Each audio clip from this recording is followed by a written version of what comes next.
ये लाहौर में ग्वाल मंडी में सरदार मछली है और इसकी ये बाम फिश जो है ये बड़ी स्पेशल है, रहू है और ये तवा में इसको ये तवा वाला स्टाइल है। और ये जो बाम है ना ये बड़ी स्पेशल मछली है और बड़ा ख़ास है और यहाँ काफ़ी लोग खाने आते हैं। आज वीकेंड है।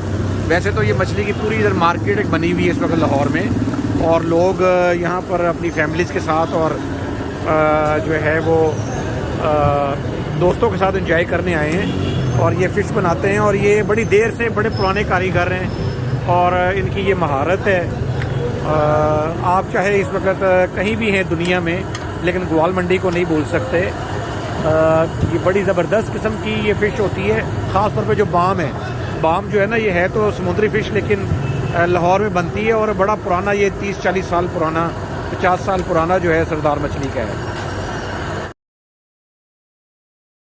देखिए ग्वाल मंडी जो है ना ये फूड स्ट्रीट बनी हुई है और यहाँ बारबेक्यू के शशके हैं जिसको लोग ढूंढते हैं पूरे पाकिस्तान में कि कोई ऐसी जगह मिले। तो ये बड़ा ज़बरदस्त इनके रवायती अंदाज में बारबेक्यू की जो है ना वो स्लॉट्स हैं और ये टिक्के और कबाब लगे हुए हैं, मलाई बोटी है, ये देखिए लेग पीस लगे हुए हैं।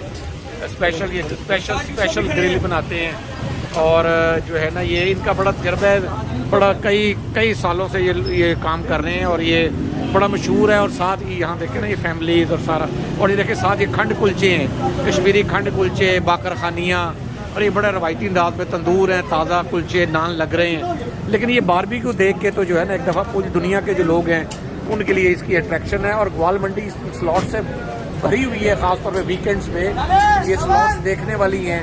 मछली, बारबेक्यू, हड़ीसा और ये सारी आइटम्स देखिए, बारबेक्यू और हर तरह की ये देसी अंदाज में बारबेक्यू बनाते हैं जिसकी अपनी ही एक लज्जत और एक अपनी ही वैल्यू है।